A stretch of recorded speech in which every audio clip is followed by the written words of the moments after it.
जब हम ऐसे गहन ध्यान की अवस्था में डूबते हैं तो हमें समय का पता नहीं चलता।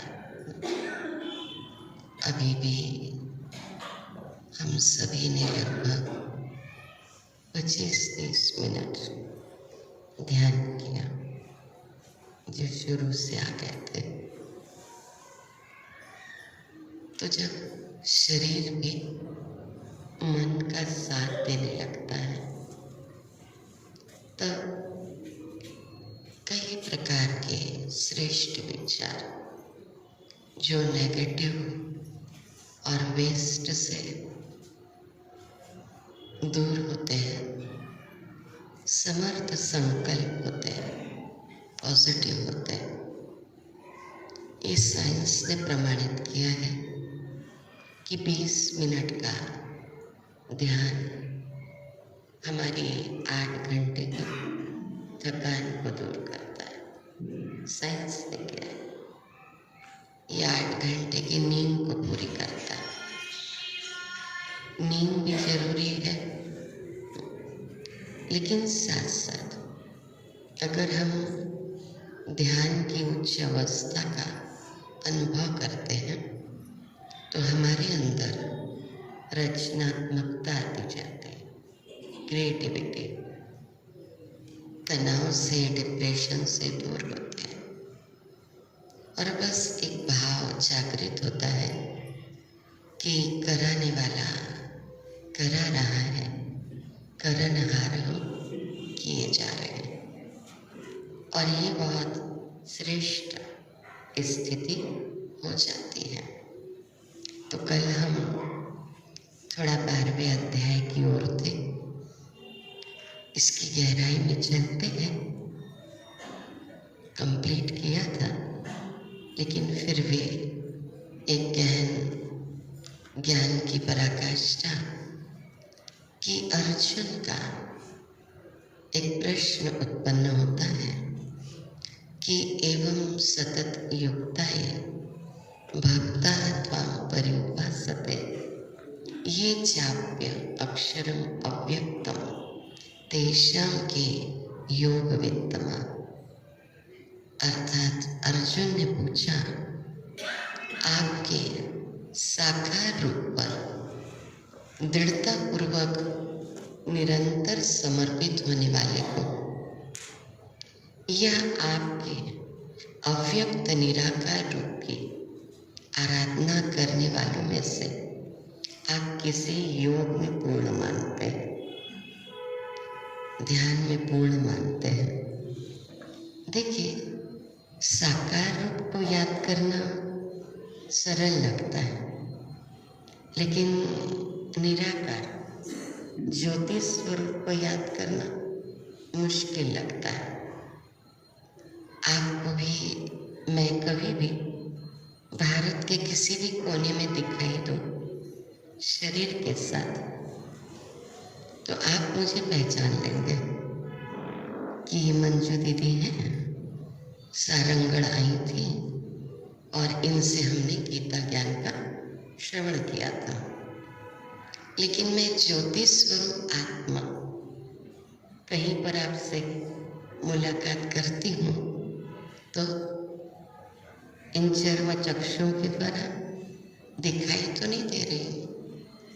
तो अर्जुन का सवाल है कि साकार रूप और निराकार रूप दोनों में से किसको याद करने वाले को आप योग में पूर्ण मानते हैं? देखिए, जो है उसको ही याद करना, उससे प्राप्ति है। साकार रूप ये तो आत्मा ने धारण किया, ये शरीर, लेकिन परमात्मा का जब खुद का शरीर ही नहीं है तो आप किस साकार रूप को याद करेंगे? बाकी तो सब देवात्माओं के स्वरूप हैं, चाहे श्री कृष्ण है, श्री राम है ना, विष्णु स्वरूप है, तो देवी देवताओं का स्वरूप है। तो भगवान का उत्तर था, मैया वेश्य मनो ये मां नित्य युक्ता उपासते श्रद्धया परयोपेतास ते में युक्त तमामता। अब देखिए, जैसे अभी हम आधा घंटा आवाज में थे, लेकिन आवाज की दुनिया से दूर थे, परम धाम का अनुभव कर रहे थे।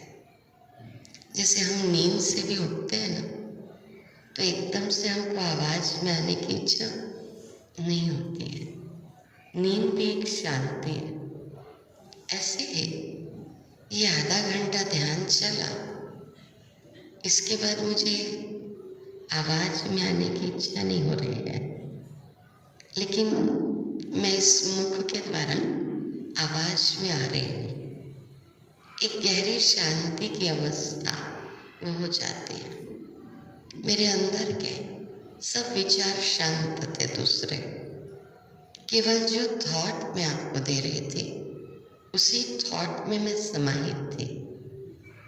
इसलिए 10 मिनट हो गए अभी बोलते हुए, लेकिन मैं गहरी शांति की अवस्था में हूँ। इसीलिए पहले हम ध्यान करवाते हैं कि आप बहुत प्यार से ज्ञान का श्रवण कर सके। तो आनंदमयी भगवान ने कहा कि वे जो अपने मन को मुझ में स्थिर करते हैं और सदैव दृढ़तापूर्वक श्रद्धा के साथ मेरी याद में लीन रहते हैं, मैं उन्हें सर्वश्रेष्ठ योगी मानता हूँ। आप माने या न माने, ये आपकी मर्जी, लेकिन मुझे जो परमात्मा पर निश्चय हुआ, वो ज्योति स्वरूप कलयुग के अंत में ये जो कृष्ण के ऊपर का स्वरूप दिखाई दे रहा है, ये साधारण वृद्ध तन का आधार लेते हैं और उनके तन में प्रवेश करके इस ज्ञान को देते हैं। कई बार लोग हमसे पूछते हैं कि दीदी, आप लोगों के भीतर इतना ज्ञान कहाँ से आया? परमात्मा ज्ञान के सागर हैं, तो उस ज्ञान सागर में डुबकी लगाते लगाते या सागर की गहराई में जाते जाते हमें भी उस ज्ञान की पराकाष्ठा का अनुभव होने लगता है। और जब अनुभव होने लगता है तो ऐसा लगता है कि अनुभव को उतना ज़्यादा मैं शब्दों में रख भी नहीं पाऊंगी। अनुभव तो अनुभव ही होता है, उसको आपको टेस्ट करना पड़ेगा। इसलिए मैंने कहा था कि दक्षिणा स्वरूप मुझे 1 मास देना, 1 मास, मुझे और आपसे कुछ नहीं चाहिए। आप मेरा सम्मान करें, ये भी मेरी इच्छा 0.5% भी नहीं है, 1% भी नहीं है, लेकिन लोगों की भावना रहती है तो वो करते हैं, लेकिन मुझे कोई इच्छा नहीं है उसकी। आपको परमात्मा मिल जाए, आप उसका अनुभव करने लगे, बस मेरा कार्य पूरा हो गया। मीडिएटर होता है ना, मीडिएटर क्या करता है? 2 की शादी तय कर देता है, उसके बाद मीडिएटर को कौन पूछता है? तो आत्मा का परमात्मा से मिलन, ये दिव्य मिलन है। तो भगवान ने कह दिया, जो मेरे असली स्वरूप को जान जाता है और दृढ़ता पूर्वक मुझे याद करता है, तो उन्हें मैं श्रेष्ठ योगी मानता हूँ। यानी साकार स्वरूप को तो भूलना ही होगा। एक बच्चा अपने पिता को याद करता है तो देह समझ के याद करता है, माँ को याद करता है तो देहधारी माँ सामने आती है। लेकिन जब आत्मा का पिता निराकार है, ज्योति स्वरूप है, तो उस निराकार को याद करने के लिए स्वयं को ज्योति स्वरूप आत्मा तो समझना ही पड़ेगा। तो भगवान ने कहा श्रेयो ही ज्ञानम अभ्यासात्, अभ्यास करना है। ज्ञानात् ध्यानम विशिष्यते, ध्यानात् कर्म फल त्याग, त्यागात् शांति अनंतरम, अनंतरम अर्थात शारीरिक अभ्यास से श्रेष्ठ ज्ञान है। हम आसन प्राणायाम को गलत नहीं कहते हैं, एक्सरसाइज वॉकिंग इसको गलत नहीं कहते हैं। ये शरीर के लिए बहुत जरूरी है और कलयुग के समय में और, लेकिन भगवान बता रहे हैं 12वें श्लोक में कि शारीरिक अभ्यास से श्रेष्ठ ज्ञान है और ज्ञान से श्रेष्ठ ध्यान है और ध्यान से श्रेष्ठ कर्म के फलों का परित्याग है। अब नेचुरली लगता है ना, मैंने अच्छा कार्य किया तो कोई तो मेरी महिमा कर दे।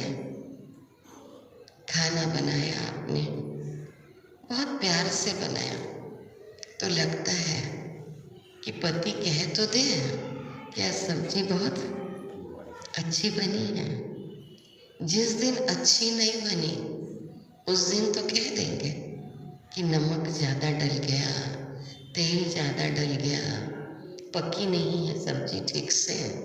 लेकिन जब अच्छी बनती है तो बस खा लेते हैं, महिमा नहीं करते। तो सबके अंदर एक भूख होती है कि मैं कुछ करूँ ना अच्छा तो मेरी प्रशंसा तो हो, क्योंकि हम सब प्रशंसा के भूखे होते हैं, हम सब एक परमात्मा को छोड़कर। तो भगवान ने कह दिया शारीरिक अभ्यास से श्रेष्ठ ज्ञान है, ज्ञान से श्रेष्ठ ध्यान है और ध्यान से श्रेष्ठ कर्म फलों का परित्याग है। ये बड़ी श्रेष्ठ स्थिति होती है और ऐसे त्याग से मन जो है वो शीघ्र शांति को पा लेता है। किसी से कोई अपेक्षा नहीं कि ये मेरी प्रशंसा करे और न काहू से दोस्ती न काहू से बैर। ये वाली स्थिति अच्छा है, सबके साथ अच्छे से रह रहे हैं, किसी के साथ घृणा का भाव, किसी के साथ प्रेम का भाव। निस्वार्थ योगी इन सब से ऊपर उठ जाता है। तो भगवान ने उस योगी को सर्वश्रेष्ठ बताया कि जो किसी प्राणी से द्वेष नहीं रखते। ये 12वें अध्याय में है। सबके मित्र हैं, दयालु हैं, ऐसे योगी मुझे बड़े प्यारे लगते हैं। अब बनना तो होगा परमात्मा का प्यार प्राप्त करने के लिए, क्योंकि वे अनासक्त वृत्ति वाले रहते हैं, समभाव रखते हैं और मुझे बहुत प्यार से याद करते हैं और मन और बुद्धि भी मुझ में समर्पित कर देते हैं। नहीं तो कई बार बुद्धि का अभिमान आ जाता है कि मेरी बुद्धि बहुत अच्छी है, मैं ऐसा करती हूँ, मैं ऐसा करता हूँ। किसका अभिमान करते हो? अभिमान कभी कभी रूप का, किसी को गोरेपन का बहुत अभिमान रहता है। मैंने अनुभव किया है। यौवन 4 दिनों का पाहुन कर अभिमान नहीं। चढ़ता सूरज धीरे धीरे ढलता है, ढल जाएगा। युवावस्था में जो स्वरूप दिखाई दे रहा है वो वृद्धावस्था में कैसा दिखाई देता है। तो पके हुए फल नरम हो जाते हैं, सरल हो जाते हैं, मिठास आ जाती है। तो हमारे जीवन में मिठास आती जाए ना, समभाव आता जाए ना। रूप का अभिमान लोग करते हैं, धन का अभिमान करते हैं। पता नहीं मुझे बचपन से क्या आता था, बचपन से आता था।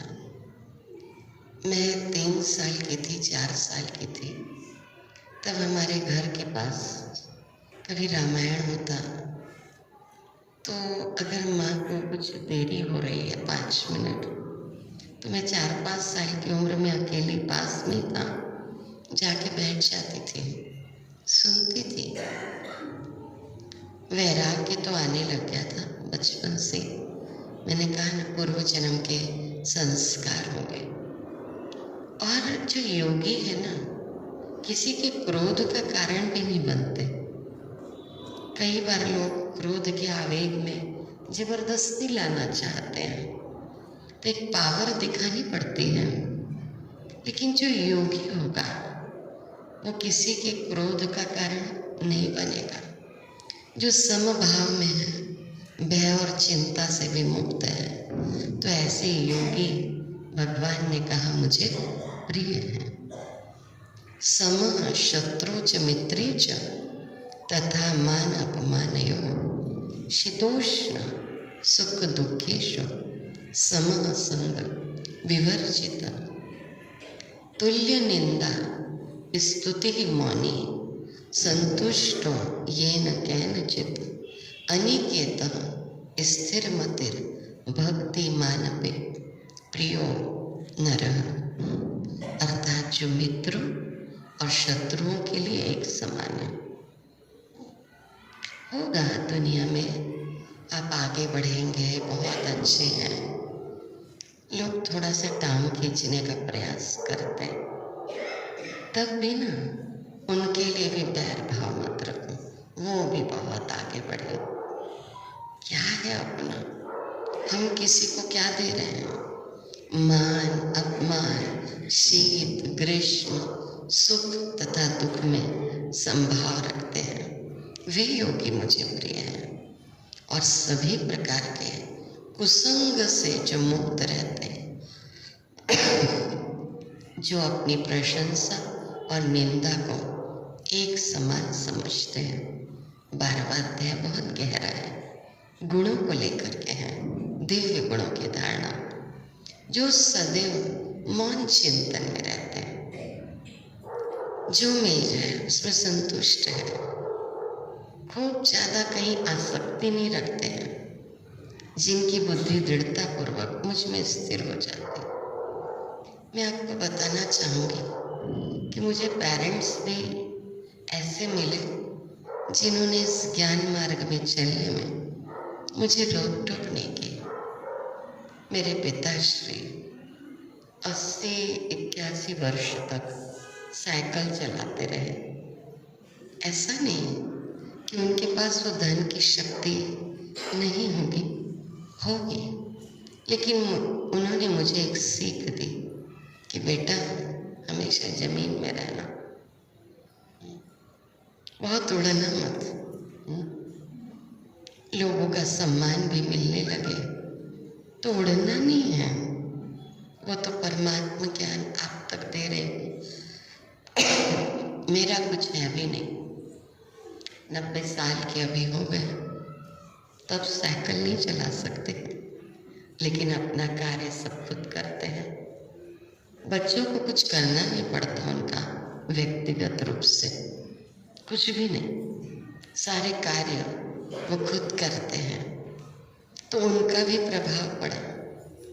मेरे नाना जी थे, बैठे बैठे ध्यान में मग्न होते थे, उन्हें कृष्ण की बांसुरी सुनाई देती थी, तो मुझे लगता था कि मुझे भी बांसुरी सुनाई दे, और मैं उनके पास ध्यान में बैठ जाती थी 3 वर्ष की उम्र में। तो माहौल भी मुझे ऐसा मिलता गया। मेरी माँ तो अब नहीं रही, लेकिन माँ ने भी स्वामी सच्चिदानंद सरस्वती जी, रामदेव जी, महर्षि महेश योगी जी, ब्रह्मा कुमारी में तो मैं थी, लेकिन मेरे अंदर सब संस्कार अच्छे आ जाएं, ये प्रयास किया। तो कब मैं बहती चली गई मुझे खुद पता नहीं चला। आज कोई दृष्टांत देती हूँ तो मुझे लगता है कि ये कब सुना था मैंने, मुझे खुद याद नहीं है। माँ के गर्भ में सुना होगा। 2-3 साल की उम्र से कुछ यादें हैं। तो स्वामी सत्यानंद जी के वहाँ सत्संग में जाते थे। 4 बजे 3:30 बजे उठा के ले जाती थी। बच्चे को सोने का तो मन करता होगा, लेकिन वहीं बैठे बैठे सुनते सुनते सो जाते थे। कब योग निद्रा सीख ली, कब ध्यान सीख लिया, कब आसन प्राणायाम सीख लिए, कब कुंजल क्रिया नैतिक क्रिया सीख ली, मुझे पता ही नहीं चला। तो मैं सभी को कहूँगी, चाहे घर में बहुएं हों, चाहे आप सास के रूप में हो, माँ के रूप में हो, पिता के रूप में हो, है ना, या दादा के रूप में हो, दादी के रूप में हो, नाना के रूप में हो, नानी के रूप में हो, छोटे बच्चे के अंदर श्रेष्ठ संस्कार डालें। मोबाइल पकड़ा देते हैं आजकल तो। एक घर में गए तो छोटा सा बच्चा था, 1.5 से 2 साल का होगा। तो मोबाइल उसको सब आता है, टीवी देख रहा था शायद, और कुछ सॉन्ग चल रहे थे। तो माँ ने कहा कि मैं इसको ना टीवी के सामने लेटा देती हूँ और घर का सारा कार्य निपटा लेती हूँ। बच्चा बहुत अच्छा है मेरा, शांत रहता है, बिल्कुल रोता नहीं है। फिर जब 3-4 साल के बाद वो अपनी टीवी दिखाता है तो क्या सोचते हैं बच्चे आजकल के ऐसे हैं। जब वो बच्चे छोटे हैं ना, पास में लेटे हुए हैं या माँ के गर्भ में ही हैं, माँ को उस समय टीवी नहीं देखना चाहिए, मोबाइल नहीं देखना चाहिए, उसमें फिल्में नहीं देखना चाहिए। पहले लोग कहते थे कि नहीं, अच्छी बुक्स पढ़ो, अच्छे संस्कार होंगे बच्चे के। अभिमन्यु के संस्कारों की बात बताई जाती है, लेकिन आज के समय में लड़ाई झगड़ा, सास बहू का, पति पत्नी का, है ना, बच्चों के साथ। तो आप क्या सोचते, छोटा है, उसके अंदर कुछ जा नहीं रहा है। जिनके घर में बहुत लड़ाई झगड़े का माहौल रहता है ना, देखना बच्चा थोड़ा डरा डरा सा रहेगा, उसको भी क्रोध समझता है, उसको भी प्यार की भाषा समझ में आती है। तो इस माहौल को क्रिएट कर देते हैं। तो गीता में भगवान ने समझा दिया है कि जो मेरी याद में रहते हैं, घर गृहस्थी को बहुत अच्छे से संभालते हैं, वो मुझे अत्यंत प्रिय हैं। और भगवान ने और विशेषताओं का वर्णन किया। ये तो धर्म अमृतम इदम यथोक्तम पर्युपासते श्रद्धाना मत्परमा भक्तास्तेतीव में प्रिया। वे जो यहाँ प्रकट किए गए अमृत रूपी ज्ञान का आदर करते हैं। मैंने पहले भी बताया ना कि ब्रह्मा कुमारी में जो ज्ञान सुनाया जा रहा है, रोज मैं 45 साल से सुन रही हूँ, छोटी थी, गीता सुनाई जा रही है। लोगों को ये समझ में नहीं आया अभी तक, इसलिए मैंने गीता पर रिसर्च किया। बताया ना, कोरोना काल में बहुत अध्ययन चला गीता पर, और ब्रह्म मुहूर्त में मुझे परमात्मा की प्रेरणा मिली थी कि और श्रीमद् भगवत गीता की गहराई में जाओ, जाते जाओ। और सुबह से उठ के मैं उसी में लग जाती। इतनी मोटी बुक है मेरे पास, गिफ्ट दी थी किसी ने, मेरे पिताश्री को। तो मैंने अध्ययन करना शुरू किया। श्लोक कुछ याद थे, कुछ नहीं थे, लेकिन अध्ययन जैसे जैसे जैसे जैसे बढ़ता गया तो मुझे अनुभव हुआ कि मैं तो 6 वर्ष की उम्र से ब्रह्मा कुमारी में गीता सुन रही थी। और ये अमृत है, ज्ञान अमृत, इसका आदर करना हमें आना चाहिए। और ऐसे तो ये नहीं फैला होगा ना, भले ब्रह्मा कुमारी का स्लो प्रोसेस है, लेकिन क्वालिटी वाला है। क्वांटिटी नहीं चाहिए हम लोगों को कि खूब भीड़ रहे 10,000 की और बस हम ज्ञान दे रहे हैं, सत्संग करा रहे हैं। आई माताएं बहनें लिपस्टिक लगा के, फैशन करके, फिर घर गई, फिर वही का वही। परिवर्तन चाहिए, परमात्मा को भी परिवर्तन चाहिए। कुछ गलत नहीं है श्रृंगार करना, मैं उसको गलत नहीं कह रही हूँ, श्रृंगार कीजिए, लेकिन दिव्य गुणों का भी श्रृंगार जीवन में बहुत जरूरी है। तो 12वें अध्याय में परमात्मा ने पूरे आत्मा के श्रृंगार की बात की है। जैसे आजकल लोग मैचिंग का ख्याल रखते हैं, हम लोग भी मैचिंग का ख्याल रखते हैं कि चेहरे पर मुस्कान बनी रहे, मुख से ज्ञान रत्न निकले, कानों हम लोग यहाँ पहनते हैं तो हम भी कानों से अच्छी बातें सुने, आंखों से अच्छा देखें, मुख से अपशब्द न निकले। जैसे मुझे यहाँ दीदी ने कहा, कंचन दीदी ने, कि कहीं घूमने चलना है। मैंने कहा नहीं, मैं श्रीमद् भगवत गीता की गहराई में डूबती रहती हूँ दिन भर, और परमात्मा बहुत गहराई से डुबाते हैं। मुझे शौक नहीं है, बचपन से घूम चुकी हूँ, कहीं जाने का मन नहीं रहता, बस ये यात्रा बहुत अच्छी लगने लगी। तो ज्ञान का आदर करना सीखें। कल को आप ये ना कहना कि दीदी आपने बताया क्यों नहीं, बता देते ना आप तो हम सही रूप में समझ जाते। तो ज्ञान में विश्वास, परमात्मा में विश्वास, निष्ठा पूर्वक उस ज्योति की याद और परमात्मा पर समर्पित वे योगी भगवान ने कहा मुझे प्रिय है। तो इस तरह मुस्कुराने की आदत डालिए कि परिस्थिति भी आपको परेशान कर करके थक जाए। ठीक है, इस तरह मुस्कुराने की आदत डालिए कि परिस्थिति भी आपको परेशान कर करके थक जाए, और जाते जाते जिंदगी भी मुस्कुरा करके कहे कि आपसे मिलकर खुशी हुई। कहते हैं हम जग में पैदा हुए तो जग हंसे हम रोए, अब ऐसी करनी कर चलो कि हम हंसे जग रोए। एक बहुत अच्छा गीत है हमारे यहाँ का कि अंत समय आ जाए तो होठों पे तेरे हो मुस्कान, तू जाता हो इस दुनिया से, दुनिया सीखे तुझसे ज्ञान। जाना तो है, आत्मा को आगे की यात्रा में जाना तो है, तो जीवन अच्छे से जिए और साथ साथ तैयारी भी चलती रहे। प्रैक्टिकल अनुभव है, माँ तो माँ होती है। माँ ने भी जब देह त्यागी 23 अक्टूबर 2022 का दिन था,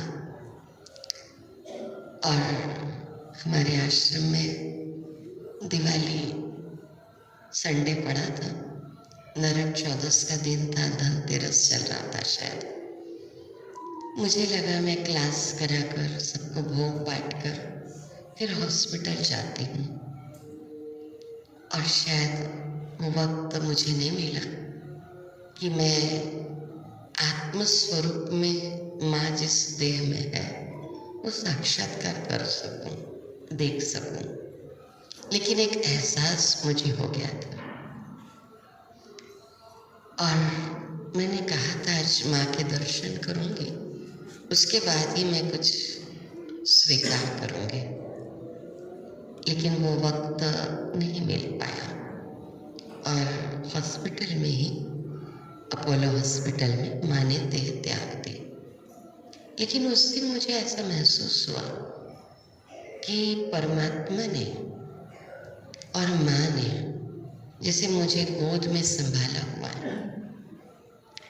मैं ये नहीं कहती कि नैन गीले नहीं होते, ऐसी बात नहीं है, लेकिन उस दिन इतनी शक्ति थी कि जैसे मेरी माँ सूक्ष्म रूप में मुझे चैलेंज कर रही हो कि रोना नहीं है। नहीं तो मैं बहुत इमोशनल हूँ, बहुत ही सेंसिटिव हूँ। मैं बता देती हूँ सभा के बीच में। अब सबको ऐसा लग रहा था, मेरे साथ जो समर्पित बहनें रहती हैं उनको भी, कि दीदी तो टूट जाएंगे, लेकिन ऐसा हुआ नहीं। मैं सब कुछ संभाल रही थी। ओम की धुनी चल रही है और मुझे ऐसा लग रहा था कि माँ की विदाई ऐसी हो जैसे आज तक किसी की न हुई हो, और वैसा ही हुआ। लगातार ओम की धुनी, अंत समय आ जाए तो होठों पे तेरे हो मुस्कान, और मैं वही माइक रख के गीता का ज्ञान सुना रही हूँ सबको, जो भी आ रहे। मेरे से रिलेटिव आते, गले लगते, वो रोने लगते, लेकिन मुझे ऐसा था कि मेरी माँ है ना, मुझे जो है वो है, मैं किसी के आगे रोऊंगी नहीं। उस दिन तो बिल्कुल नहीं।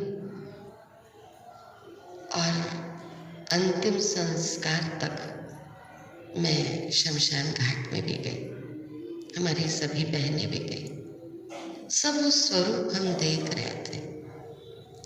वो गीत मैंने बजवाया भी था कि दुनिया को पाने सिकंदर क्या से क्या कर गया, है ना। गया जब वो जहाँ से खाली हाथ ही गया।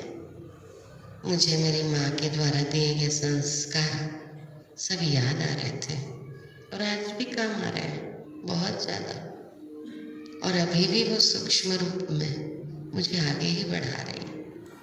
आगे बढ़ाना माना एक जीवन की प्रसन्नता, जो 12वें और 13वें अध्याय में भगवान ने कहा कि अपनी स्थिति को उस ऊंचाई पर ले जाना है 13 दिन तक। और मैं गीता ज्ञान की गहराई में जाने लगी, आत्मा का साक्षात्कार करने लगी। और 13 तुझको अर्पण 13वें दिन, 13 दिन का हमारे यहाँ होता ही है हिंदू संस्कृति में। तो मैंने बहुत गहराई का अनुभव किया, और जैसे अनुभव हुआ कि माँ सूक्ष्म स्वरूप में मुझे बहुत प्यार करके इस आध्यात्म की राह में और आगे बढ़ा रही और जीवन की सत्यता को समझा रही है। तो गीता में यही गहराई तो समझाई गई है ना। तो 13वें अध्याय में प्रकृति यानी शरीर, जिसको क्षेत्र कहा, और आत्मा जो है क्षेत्रज्ञ है, इस शरीर का ज्ञाता बन जाए, इस शरीर को भी कैसे चलाना, और आत्मा की शक्ति जो मन बुद्धि संस्कार है, उन संस्कारों पर, गलत संस्कारों पर विजय प्राप्त कर लेना और श्रेष्ठ संस्कारों की धारणा अपने जीवन में करना।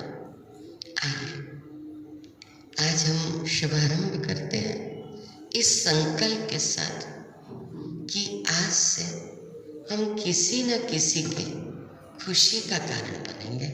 ठीक है, आज से हम किसी न किसी के खुशी का कारण बनेंगे। मुस्कुराइए, मुस्कुराइए। अगर आप एक अध्यापक हैं, आप प्रिंसिपल हैं, और जब आप मुस्कुराते हुए कक्षा में प्रवेश करेंगे तो देखिए सारे बच्चों के चेहरे पर मुस्कान आ जाएगी। अगर आप डॉक्टर हैं और मुस्कुराते हुए मरीज का इलाज करेंगे तो मरीज का आत्मविश्वास दुगना हो जाएगा। मुस्कुराइए। अगर आप एक गृहिणी हैं तो मुस्कुराते हुए घर का काम कीजिए। अभी मुस्कुरा लीजिए तो ये आदत बनती जाएगी।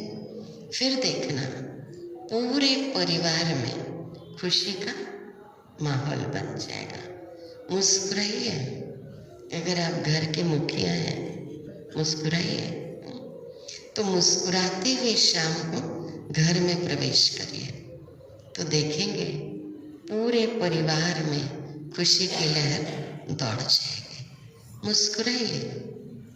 अगर आप एक बिजनेसमैन हैं और आप खुश होकर कंपनी में घुसते हैं तो देखिए सारे कर्मचारियों के मन का प्रेशर कम हो जाएगा और माहौल खुशनुमा हो जाएगा।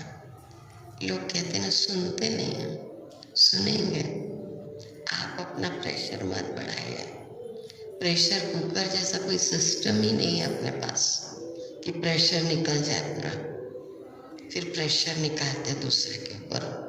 इतनी अच्छी पत्नी उसके ऊपर निकाल देंगे, इतना अच्छा पति उसके ऊपर निकाल देंगे, बच्चे बहुत अच्छे, उनको लगाया एक तमाचा, है ना।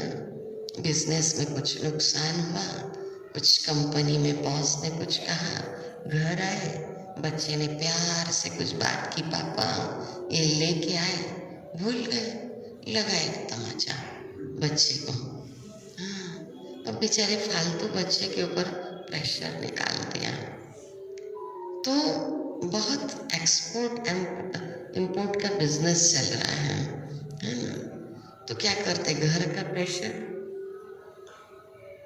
ऑफिस में, ऑफिस का प्रेशर घर में निकालते हैं, रिलेशन टूट रहे हैं। तो अगर आप एक दुकानदार हैं तो मुस्कुरा कर अपने ग्राहक का सम्मान करेंगे तो ग्राहक खुश होकर आपकी दुकान से ही सामान लेंगे। लेकिन ज़बरदस्ती मत मुस्कुराना, आर्टिफिशियल। वो एयर होस्टेस होती है ना, गुड मॉर्निंग सर, ऐसे ज़बरदस्ती वाला मत मुस्कुराना, बहुत दिल से, हार्ट से मुस्कुराइए। कभी सड़क पर चलते हुए अनजान आदमी को देख करके भी, आपके गांव का है, आपके शहर का है, मुस्कुरा दीजिए। देखिए उसके चेहरे पर भी मुस्कान आ जाएगी। मैं ऐसी जिंदगी प्रैक्टिकल जी हूँ, इसीलिए आपको कह रही हूँ, मुस्कुराइए, क्योंकि मुस्कुराहट के पैसे नहीं लगते हैं। ये तो खुशी और संपन्नता की निशानी है। मुस्कुराइए, क्योंकि आपकी मुस्कुराहट कई चेहरों पर मुस्कान ले आएगी। मुस्कुराइए, क्योंकि ये जीवन आपको दोबारा नहीं मिलेगा, है ना। मुस्कुराइए, क्योंकि क्रोध में दिया गया आशीर्वाद भी बुरा लगता है और मुस्कुरा कर कहे गए बुरे शब्द भी अच्छे लगते हैं।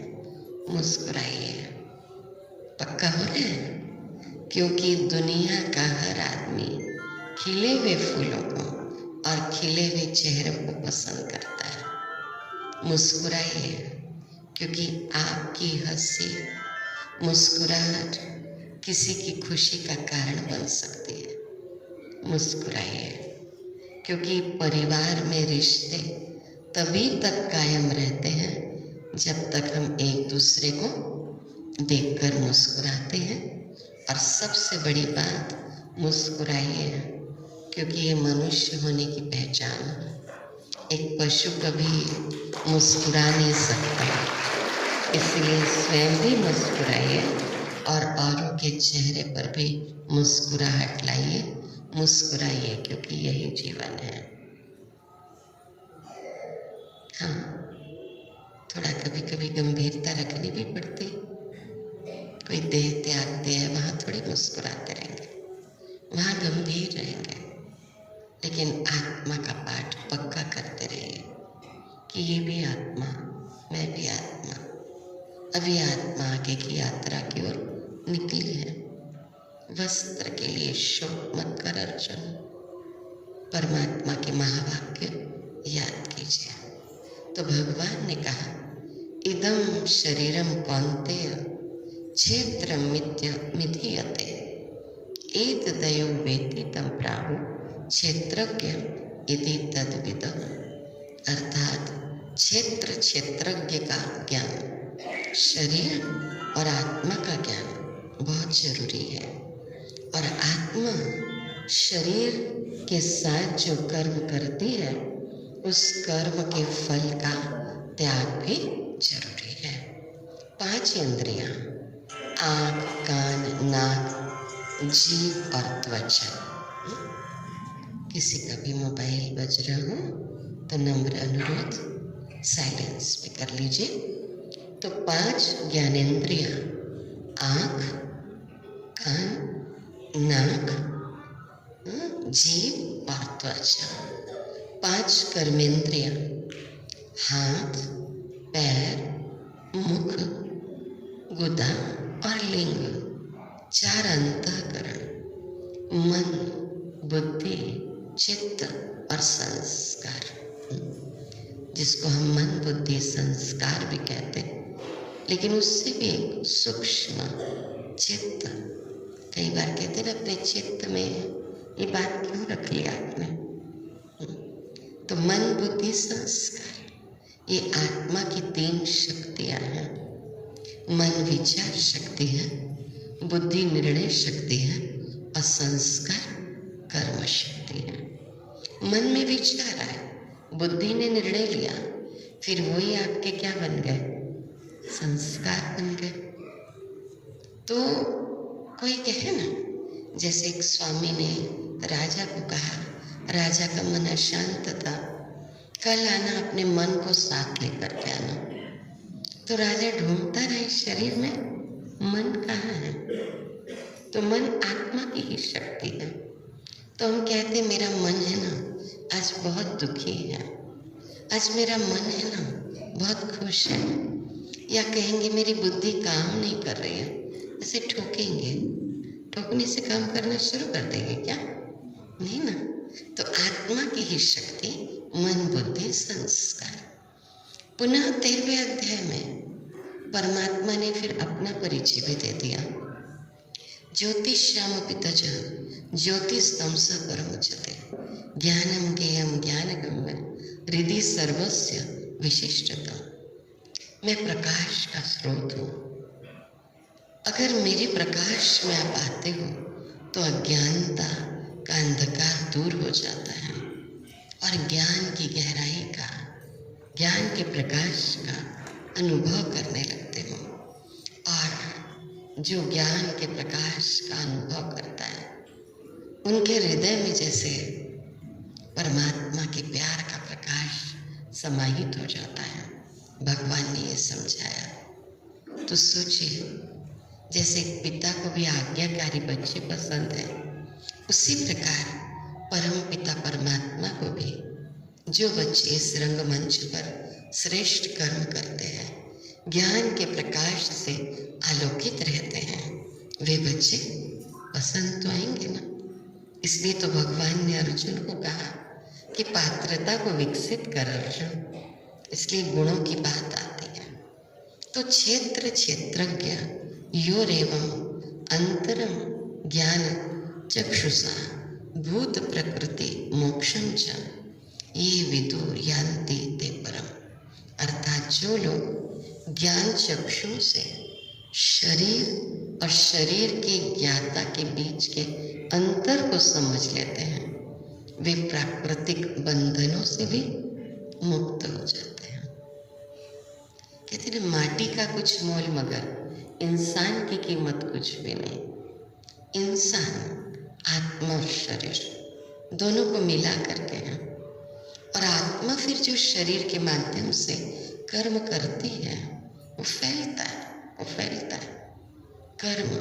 लेकिन आत्मा के बिना शरीर कर्म नहीं कर सकता।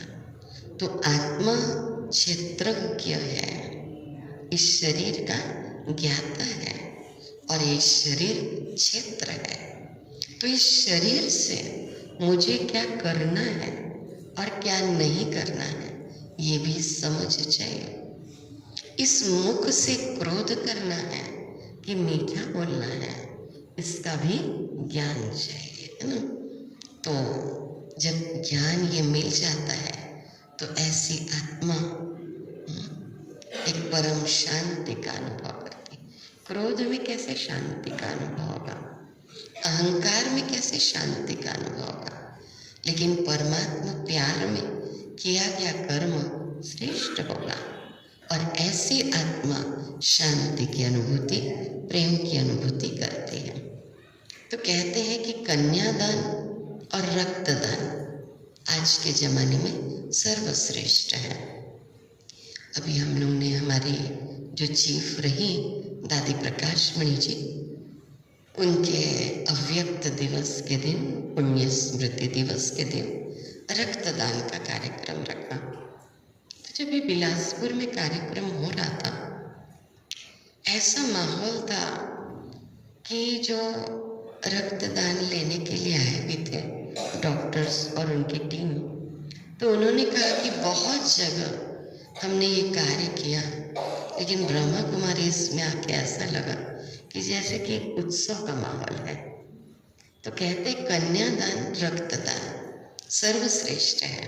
आज के समय की बात करते हैं, मगर आने वाले समय में रिश्तों को बचाने के लिए वक्त दान अपनों के लिए सबसे कीमती दान होगा। बुजुर्गों के पास कोई बैठना नहीं चाहता, बार बार वो एक छोटे बच्चे की तरह वही बात करते ना, नहीं, बार बार वही कहेंगे। तो आज के युवा क्या कहेंगे, दादा कह दिया ना आपने ये बात, पिताजी आपने कह दी ना ये बात। वो बिल्कुल बुजुर्ग नहीं, बच्चे की तरह हो जाते हैं। बुजुर्गों के साथ भी बैठना बहुत जरूरी है, उन्हें बहुत बहुत बहुत खुशी होती है। कन्यादान कौन सा? आज के ज़माने में कन्यादान में भी लोगों को डर लग रहा है, और जो ससुराल पक्ष है उसको भी डर लग रहा है कि कैसी कन्या आएगी। कन्या के परिवार वालों को भी डर लग रहा है कि पता नहीं कैसा ससुराल मिलेगा। शास्त्रों में एक गायन आता है कि कन्या वो जो 21 कुल का उद्धार करे। आजकल 2 कुलों का भी उद्धार सही रूप में नहीं हो पा रहा है ना? अगर गहराई में जाए, माता पिता को भी टेंशन, इधर भी टेंशन है। अब आप सब मेरे से ज़्यादा समझते होंगे कि क्या कारण हो रहे हैं। 30-30 साल में, 35-35 साल में तो मैरिज हो रही है, लड़की भी 30 साल की हो जा रही है। एडजस्टमेंट हो नहीं पा रहा है। पहले दादियों के समय में सुना, हमारी दादी ने बताया कि 12 साल में शादी हो गई थी। हमारी माँ ने बताया 19 साल में शादी हो गई थी। आजकल सोचते पैरों पर खड़ी हो जाए लड़की भी, बहुत अच्छी बात है, लेकिन एडजस्ट नहीं कर पा रही है कहीं ना कहीं लड़कियां भी। वो सोचती मैं भी किसी से कम नहीं। और अगर थोड़ा एजुकेशन हाई हो गई, होनी चाहिए एजुकेशन, लेकिन साथ साथ ना दिव्य गुणों की भी एजुकेशन करवा दे। ब्यूटी पार्लर भले भेजे, लेकिन स्पिरिचुअल ब्यूटी पार्लर में भी भेज दें, आध्यात्मिक ब्यूटी पार्लर में, ताकि उनके दिव्य गुणों का विकास हो। नहीं तो कहीं एडजस्ट ही नहीं कर पाती है। आप कहेंगे आप तो एक स्त्री हैं, आप आज खास स्त्रियों के लिए क्यों कह रही? क्योंकि एक बात बताऊं, लड़कियां तो रो रो के अपनी बात कह देती है, ये बेचारे भाई किसके आगे रोए हैं, है ना? सही बात है, देखो हाँ कह रहे हैं, किसके आगे रोए? बचपन से ही अगर इनको कुछ चोट लगी ना भाइयों को, और रोते हुए घर पहुंचते हैं ना, तो क्या कहती है दादा दादी या माता पिता क्या कहते हैं, है ना, लड़की हो क्या जो रो रहे हो? यानी इनको बचपन से रोने का भी हक समाप्त कर दिया गया। अब बेचारे अंदर अंदर अंदर कई बार घुटते रहते हैं। क्योंकि मैं कईयों की काउंसलिंग करती हूँ, भाइयों की भी करती हूँ, बहनों की भी करती हूँ। महिला थाना तो बहुत बन गए, लेकिन भाइयों के लिए कोई थाना नहीं बना जहाँ पर उनकी बातें सुनी जाए कि उनको लड़की ने कितना प्रताड़ित किया। और लड़कियों को क्या लगता है, सारे कानून हमारे लिए बने हैं, दहेज में फंसाओ, माता पिता सास ससुर मारते थे उसमें फंसाओ, पति मारता था फंसाओ। कई बार रोते रोते कहते हैं दीदी मैंने तो कभी अपशब्द भी नहीं कहे, लेकिन उस लड़की ने केस कर दिया है, फूट फूट के रोते हैं। सच बता रही हूँ, इसलिए मैं दोनों पक्षों की बात करती हूँ। कहीं लड़कियां सही हो सकती हैं, कहीं लड़के सही हो सकते हैं, है तो सब आत्मा। मेरा एक बार इंदौर जाना हुआ, तो इंदौर में एक माँ ने कहा मेरे बेटे से आप मिल लीजिए। पिता नहीं थे, बहुत रईस खानदान के, तो बेटे से जब मिली तो पहले तो फुट फुट के रोने लगा। मैंने कहा क्या हो गया, अब रोने दूँ? फिर अंदर का दर्द बताया कि दीदी परिवार अच्छा मिला था, रईस खानदान की लड़की, सोचा सब अच्छे से निभेगा, दिखने में भी बहुत अच्छी, लेकिन पहले दिन से ही मुझे लग रहा था, कुछ एहसास नहीं हो रहा था कि ये अपनेपन की गहराई में जा रहे हैं। और खैर डिटेल बात नहीं करूँगी जो उस भाई ने मेरे से की, लेकिन 15 दिन के अंदर हम लोग को झूठे केस में उसने फंसा दिया। 15 दिन जब उससे बातचीत ही नहीं हुई और एक कान तक का स्पर्श मैंने नहीं किया है, तो आप सोच सकते हैं बाद में पता चला कि उस लड़की का कहीं और अफेयर, और वो बहुत गरीब खानदान का लड़का था। अब दोनों ने आपस में मिलजुल करके बातचीत की कि लड़के के साथ कोई संबंध मत रखना, शादी के बाद भी फंसा देंगे झूठे केस में। आज 3 परिवार बर्बाद हुए ना, एक खुद के माता पिता, इधर ससुराल पक्ष, इधर फिर जो भी केस किया झूठा केस था। अब क्या प्राप्त करना चाहते हैं? दृढ़तापूर्वक या तो उसी से शादी कर लीजिए, लेकिन माता पिता नहीं मान रहे थे कि नहीं बेटा तुम हमेशा कंफर्ट जोन में रही हो, बहुत आराम से रही हो, बहुत बड़े खानदान की हो, तो तुम छोटी सी झोपड़ी में जाके नहीं रह पाओगे। तो इसीलिए माता पिता भी अपने तरीके से सही ही सोच रहे थे, क्योंकि माता पिता जैसे सोचने वाला कोई होता नहीं है। लेकिन इधर तो उस लड़के की ज़िंदगी, क्योंकि उसका इमोशनल लेवल हाई था, तो बर्बाद हो जाती है ना। उस लड़की को भी क्या मिला? ये तो मैंने बहुत छोटा केस बताया, अभी तो ऐसे ऐसे केसेस हो रहे हैं कि मार डालो, बस ख़त्म करो, जिसके साथ भागना है फिर भाग जाएंगे, फिर जेल में जीवन व्यतीत करो। तो निर्णय शक्ति नहीं है कि हम क्या कर रहे हैं, जैसे अंधे हैं, कुछ समझ नहीं है। प्यार से कह दो ना नहीं रह सकते आपके साथ, ले लो डिवोर्स और चले जाओ फिर, लेकिन किसी को मार देना, ये कितना अन्याय कर रहे हैं। क्या फिर हिसाब किताब नहीं बनेगा? फिर जेल में जाके क्या सुखी रहेंगे? फिर बड़े से बड़ा वकील भी लगा लो, जीत भी जाए मान लीजिए केस, लेकिन गलती की है तो गलती है। तो कन्यादान श्रेष्ठ दान है, लेकिन कौन सा कन्यादान? अब बात करते हैं कि कलयुग के अंत में जब परम पिता परमात्मा का इस धरा पर अवतरण होता है, तो कुछ कन्याएं जो अपना जीवन समर्पित कर देती हैं, वो अपने तो 21 कुलों का उद्धार करती ही है, साथ साथ जिनको ज्ञान दान देती है उनके भी 21 कुलों का उद्धार कर देती हैं। 21 कुल कैसे हुए आगे आप बेसिक कोर्स में समझेंगे कि सतयुग के 8 जन्म, त्रेता के 12 जन्म, परमात्मा ने सारा ज्ञान दे दिया, और ये पुरुषोत्तम संगम युग का 1 जन्म, 21 जन्म श्रेष्ठ हो जाते हैं। आज हमारे माता पिता को हम पर गर्व है, उन्होंने बहुत अच्छी जगह कन्यादान कर दिया, गर्व है। उनका भी जीवन तर गया, हमारा भी जीवन तर गया। जिनको ज्ञान सुना रहे हैं, जिनको ज्ञान समझ में आ गया, उनका भी जीवन तर गया। लेकिन बात चल रही थी कि सबसे कीमती दान कौन सा है? वक्त दान। तो छोटे बच्चे भी हूँ, युवा भी हूँ और कुछ बुजुर्ग भी हैं। मैं चाहूँगी आप सब एक दूसरे को शिक्षा दें कि बुजुर्गों के साथ थोड़ा बैठा करें, वक्त दिया करें। आज मुझे कंचन बहन ने कहा कि एक माता जी रोज आती थी, अभी उनको प्रॉब्लम है तो वो नहीं आ सकती हैं। दीदी आप उनसे मिलने चलेंगे क्या उनके घर? तो मैंने कहा जरूर चलूँगी।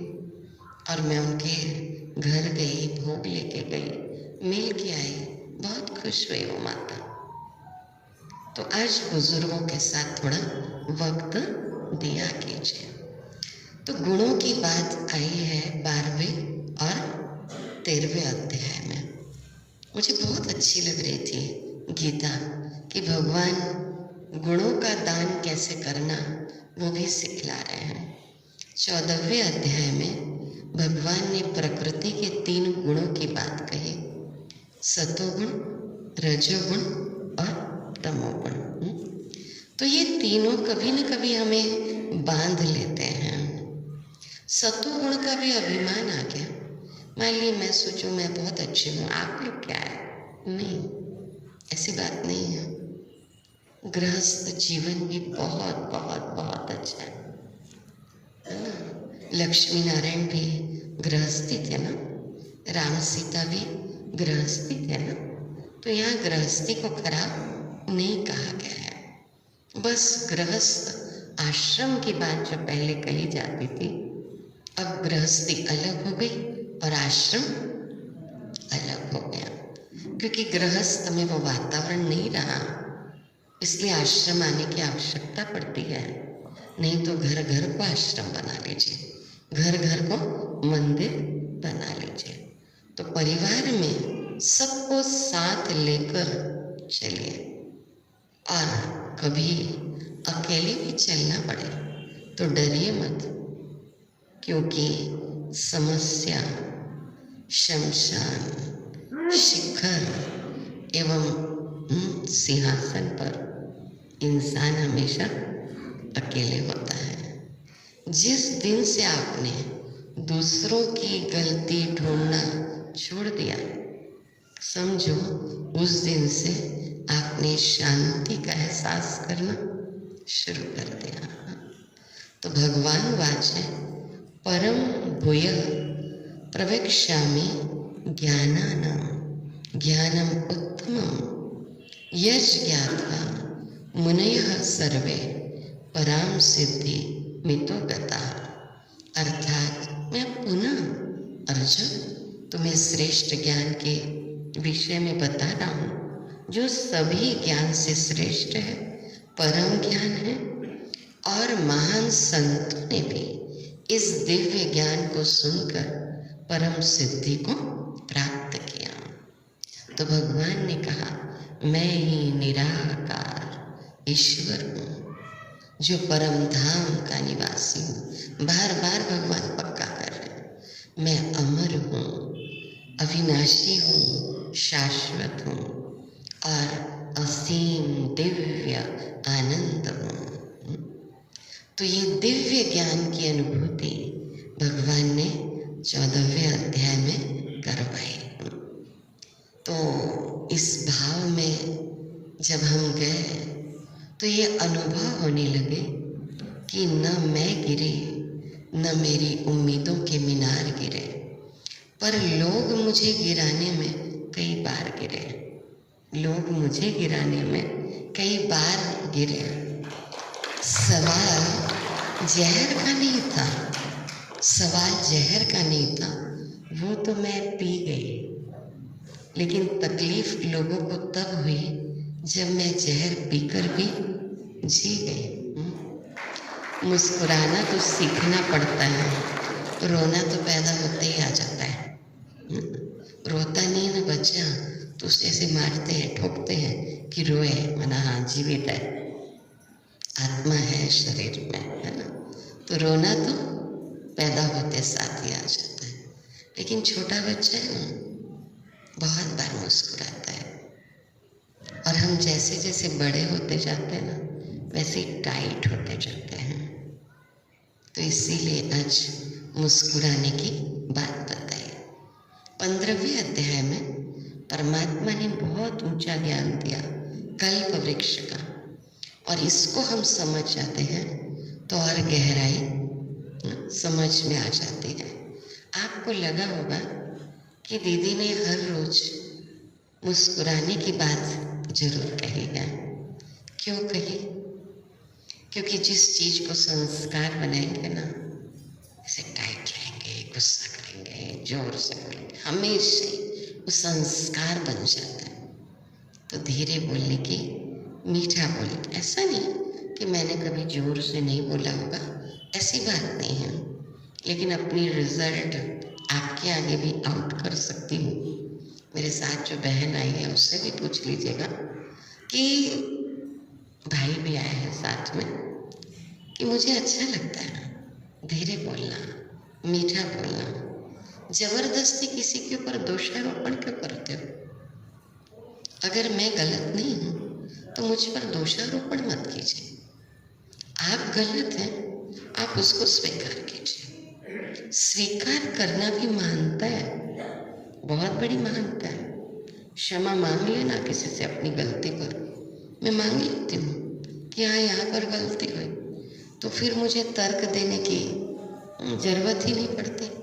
तो जिंदगी में कभी दुख न आए ये तो असंभव है, पर दुख में भी हम आत्मस्वरूप में रहे, चेहरे पे मुस्कान रहे, ये तो संभव है ना।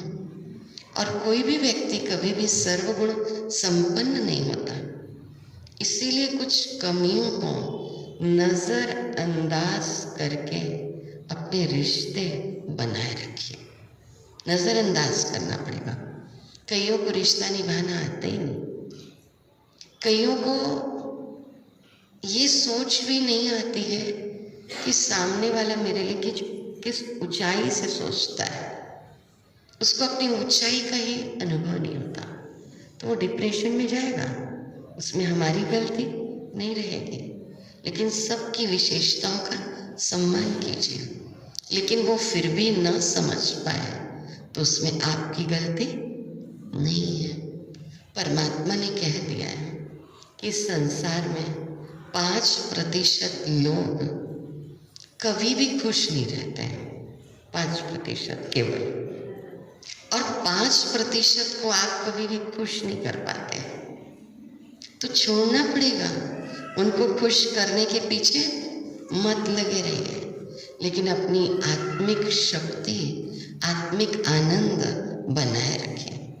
तो भगवान ने 15वें अध्याय में कल्प वृक्ष पर समझा दिया।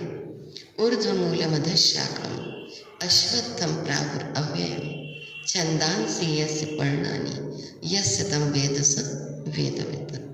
भगवान ने कहा, ये जो कल्प वृक्ष है ना, ये उल्टा है। जैसे वृक्ष रहता है, जड़ नीचे बीज नीचे, ऐसे परम धाम ऊपर है, बीज ऊपर है, और हम उसकी रचना नीचे हैं। इसलिए कल्प वृक्ष का चित्र गीता के 15वें अध्याय के पहले श्लोक में उल्टा बताया गया है। लेकिन समझाने के लिए सीधा बताती हूँ कि हमारा बीज ऊपर, हम उसकी रचना नीचे। तो जैसे बीज गुप्त है, गुप्त रहता है, उसी प्रकार परमात्मा बीज शिव बाबा गुप्त है और उसकी रचना नीचे है। तो तने के रूप में बताया, मुख्य तना, जड़, तना, फिर शाखाएं, पत्तियां, टाल टालियां। तो बीज परमपिता परमात्मा, और ये पुरुषोत्तम संगम युग जो चल रहा है, मैं आपसे पूछूं तो कहेंगे कलयुग चल रहा है, लेकिन अभी जो युग चल रहा है यह है पुरुषोत्तम संगम युग, जो गुप्त रीति से चल रहा है, जड़ गुप्त है। और सत्युग त्रेता में एक धर्म, एक कुल, एक भाषा, एक मत। किसी माता ने बहुत सारी चूड़ियां पहनी है तो आवाज होगी, लेकिन एक चूड़ी है तो कोई आवाज नहीं। एक धर्म है, आदि सनातन देवी देवता धर्म, जिसको हिंदू धर्म कह रहे हैं, लेकिन असली धर्म है आदि सनातन। देवत्व के गुणों की हमने बात कही, लेकिन आज हमारे अंदर देवत्व के गुण नहीं है, तो हम क्या कहला रहे हैं? हिंदू कहला रहे हैं। हिंदुस्तान नाम कैसे पड़ा? सिंधु नदी, फिर सिंधु घाटी की सभ्यता, फिर धीरे धीरे हिंदू। तो हिंदू कोई धर्म नहीं है। और आज एक खुशी की बात बता दे रही हूँ कि सब धर्म वालों से पूछो कि आपके धर्म की स्थापना किसने की, तो सब अपने धर्म स्थापक का नाम बताते हैं। क्रिश्चियन बताते हैं क्राइस्ट ने की, सिख भाई हमारे बताते हैं गुरु नानक साहब ने की, बौद्धी बताते हैं गौतम बुद्ध ने की, मुस्लिम बताते हैं कि इस्लाम पहले था इब्राहिम, फिर मुस्लिम धर्म की स्थापना मोहम्मद साहब ने की। तो सब अपने धर्म स्थापक का नाम बताते हैं। लेकिन हिंदू धर्म वालों से पूछो कि आपके धर्म की स्थापना किसने की, तो कहेंगे आदि से चला रहा है। तब भी तो उस धर्म की स्थापना किसी ने की होगी ना। तो आदि सनातन देवी देवता धर्म या हिंदू धर्म, इसकी स्थापना स्वयं परम पिता परमात्मा ने की है। इसीलिए कोई नाम नहीं बता पाता है। परमात्मा ने कब की आदि सनातन देवी देवता धर्म की स्थापना? जब देवत्व के गुण नहीं रहे, तब पुरुषोत्तम संगम युग पर परमात्मा ने आदि सनातन देवी देवता धर्म की स्थापना की। तो आप लोगों का सिलेक्शन हो गया है, ठीक है? यहाँ पर इलेक्शन नहीं है, क्या है? सिलेक्शन है। सिलेक्शन हो गया 33 करोड़ देवी देवताओं के इसमें। मैंने उस दिन भी नमन किया था आपको, आज भी आपको नमन कर रही हूँ। अब देवत्व के गुणों की पराकाष्ठा को बढ़ाई है। तो भगवान ने कहा कि वेदों का ज्ञाता है ना, जो एक कल्प वृक्ष के रहस्य को जान लेता है, तो उसको सब रहस्य समझ में आ जाते हैं। ये शाश्वत है, इसकी शाखाएं नीचे की ओर होती हैं, जड़ें ऊपर की ओर है। तो कल्प वृक्ष का रहस्य समझाया। और उसके बाद भगवान ने कहा जिसके अंदर एक खोज होती है ईश्वरीय सत्य के लिए, परम सत्य को पहचानने के लिए, तो वो खोजते खोजते आखिर उस परम लक्ष्य तक पहुंच ही जाता है।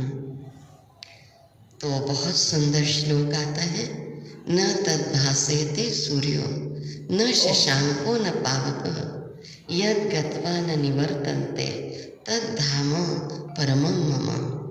यानी सूर्य चंद्रमा से भी पार, जिसको सूर्य चंद्रमा भी प्रकाशित नहीं कर सकते। न तद भासेते सूर्यो न शशांको न पावकः, उस परम धाम में मैं निवास करता हूँ, वही मेरा परम धाम है। ये खास 15वें है ना अध्याय में ये सारी बातें आती हैं। उत्तम पुरुषस्त्वन्यः परमात्मेति उदारित यो लोकत्रयमाविश्य बिभर्त व्यय ईश्वर। अर्थात वो परम सत्ता परमात्मा नाम से जाना जाता है, जो अविनाशी है, जो सबका भरण पोषण करने वाले हैं। इति गुह्यतम शास्त्रम इदम उक्तम मया नघ एतद् बुद्ध्वा बुद्धिमान स्यात् कृतस्य भारत। अर्थात हे निष्पाप अर्जुन, मैंने तुम्हें ये सर्वोच्च ज्ञान दे दिया। आप सब अर्जुन है ना, तो परम ज्ञान आपको प्राप्त हो गया। इसे समझकर मनुष्य प्रबुद्ध हो जाता है और अपने प्रयासों में परिपूर्ण हो जाता है। तो देखिए, गुरूर में इंसान को कभी इंसान नहीं दिखता। जैसे छत पर चढ़ जाओ तो अपना ही घर नहीं दिखता। नसीहत वो सच्ची बात है जो हम कभी गौर से नहीं सुनते, और तारीफ वो धोखा है जिसे हम बड़े ध्यान से सुनते हैं। अगर तारीफ होती रहे तो परमात्मा ने स्वयं का परिचय और कल्प वृक्ष का परिचय है ना, कि मैं बीज ऊपर हूँ, ये सब परिचय यथार्थ रीति 15वें अध्याय में दे दिया। तो सब विचार, जब प्रार्थना, विचार, इरादा सब पॉजिटिव हो तो जिंदगी अपने आप क्या हो जाती है, पॉजिटिव हो जाती है ना। और समस्या का समाधान इस बात पर निर्भर करता है कि आपका सलाहकार कौन था। ध्यान रखिएगा, ये बहुत महत्वपूर्ण है, क्योंकि दुर्योधन शकुनी से सलाह लेते थे और अर्जुन भगवान से। तो जिसका सलाहकार स्वयं परमात्मा हो तो वो तो निरंतर आगे बढ़ेगा ही, बस उस पर चलना आना चाहिए। फिर 16वें अध्याय में भगवान ने फिर गुणों की बात कही है। समझ लीजिए, 4 सब्जेक्ट आ रहे हैं: ज्ञान, योग, धारणा और सेवा। ये 4 विषयों की बात परमात्मा गीता में बता रहे हैं।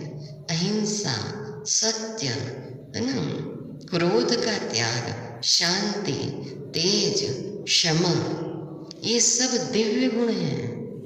अहिंसा, है ना, क्रोधहीनता, सभी जीवों के प्रति करुणा, ये 16वें अध्याय में भगवान ने बहुत अच्छे से समझाया। और भगवान ने कहा, हे पार्थ, पाखंड, अभिमान, क्रोध, निष्ठुरता, अज्ञानता, ये आसुरी प्रवृत्ति वालों के अवगुण हैं। तो दैवी प्रवृत्ति को अपनाना चाहिए कि आसुरी प्रवृत्ति को? दैवी प्रवृत्ति को। हाथ उठाइए जो दैवी प्रवृत्ति को अपनाना चाहते हैं। तो आज से मुस्कुराइए। मुस्कुराने की कला सिखा दी परमात्मा ने श्रीमद् भगवद गीता में, तो जिंदगी वाह स्वतः ही बन जाती है। तो भगवान ने कहा क्या करना चाहिए और क्या नहीं करना चाहिए, ये स्पष्ट बात श्रीमद् भगवद गीता में है।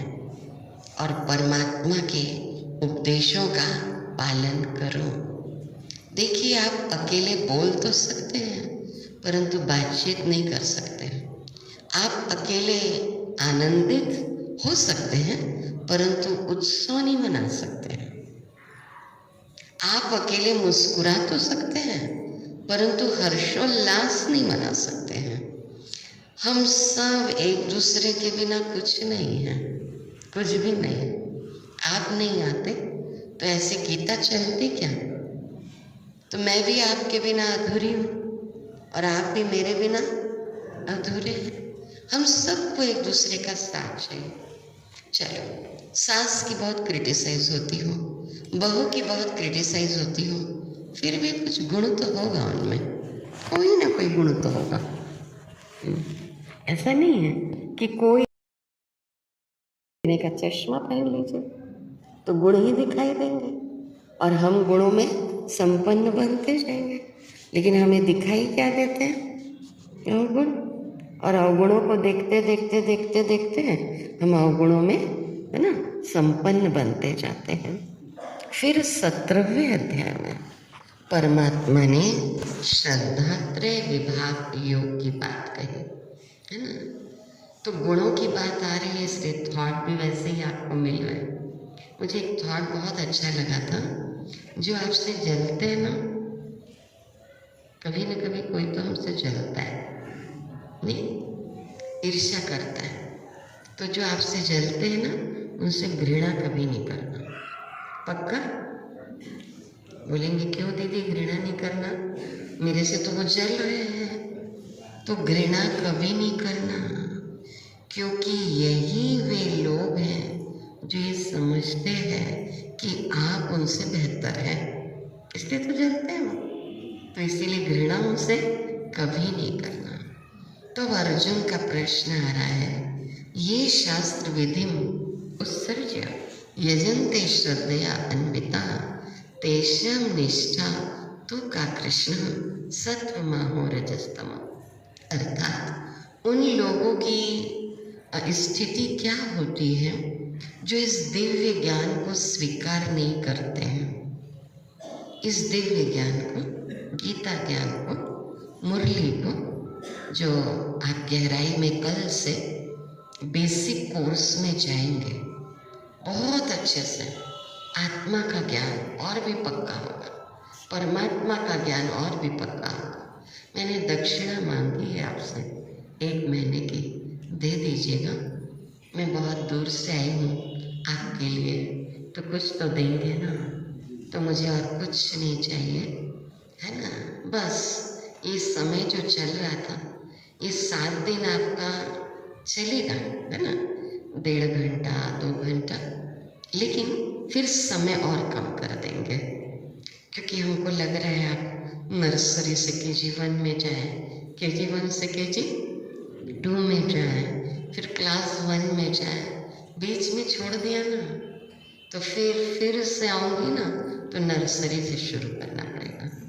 मैं जब आऊँ तो ये चेहरे फिर से देखूँ, ये चेहरे फिर से देखूँ, है ना। हाँ, बजा दो ताली। तो अर्जुन ने कहा उनकी स्थिति क्या होती है जो इस दिव्य ज्ञान को, मुरली को, आध्यात्मिक ज्ञान को, गीता ज्ञान को स्वीकार नहीं करते, फिर भी श्रद्धा के साथ पूजा तो करते हैं। भले ज्ञान नहीं है, लेकिन पूजा तो करते हैं। क्या उनकी श्रद्धा सतोगुणी, रजोगुणी या तमोगुणी होती है? तो भगवान ने समझाया कि प्रत्येक प्राणी का स्वाभाविक रूप श्रद्धा ही है ना। वो श्रद्धा के साथ जन्म लेता है। भगवान बहुत प्यार करते हैं जी। हम क्रोध भी कर लेना तो भी वो प्यार करता है। मुरली में ना हमारे सबसे पहले जो गीता शुरू होती है उसे मीठे बच्चे अक्षर आता है। भले हम लोग कड़वा बन जाते कभी कभी, लेकिन भगवान फिर भी क्या कहता है, मीठे बच्चे। मालूम है, ईश्वर को विश्वास है कि हम कभी न कभी मीठे बन जाएंगे, लास्ट में भी फिर मीठे मीठे बच्चों को। तो मैं कहती हूँ भगवान आप कितना प्यार करते हो ना हम लोग को। तो कभी ऐसे क्रोध हो गया ना मान लो, तो ऐसा लगता है कि आज परमात्मा प्यार का अनुभव नहीं हो रहा है। इसलिए मिठास अपने जीवन में स्थान दीजिए। तो भगवान ने कहा सब मनुष्य श्रद्धा के साथ जन्म लेते हैं और उनकी श्रद्धा रासिक, तामसिक, है ना, सात्विक हो सकती है। अब इस संबंध में भगवान ने समझा दिया कि यजन्ते सात्विका देवान यक्ष रक्षांसि राजसा प्रेतान भूत गणाश्चान्य यजन्ते तामसा जना। यानी सात्विक मनुष्य, है ना, देवताओं का या निराकार परमात्मा का पूजन करते हैं, और जो राजसी मनुष्य होते हैं वो राक्षसों की पूजा करते हैं, यक्ष और राक्षसों की। और जो तामसिक प्रवृत्ति वाले होते हैं ना, वे प्रेतों का और भूतों का पूजन करते हैं। तो आप लोग सात्विक है ना, निराकार परमपिता परमात्मा को जानकर, मानकर, समझकर निराकार शिव बाबा की ज्योतिर्लिंग की पूजा करते हैं। पूजा से भी ऊपर भगवान ने ध्यान की विधि समझा दी। 6वें अध्याय में ध्यान की विधि को सीखा कि कैसे एक ज्योति बिंदु पर अपना ध्यान केंद्रित करो। कुछ लोग अभिमान में आकर, है ना, क्या करते हैं कि कुछ भी नहीं है, धर्म ग्रंथों की, शास्त्रों की या दिव्य ज्ञान की, दिव्य अमृत की उपेक्षा करते हैं, विरुद्ध कठोर तपस्या करते हैं। कामना है, आसक्ति है, वे शरीर के अंगों को कष्ट देते हैं, भगवान ने गीता के 17वें अध्याय के 5वें व 6वें श्लोक में कह दिया कि अपने आप को तकलीफ नहीं दो, शरीर के अंगों को कष्ट नहीं दो।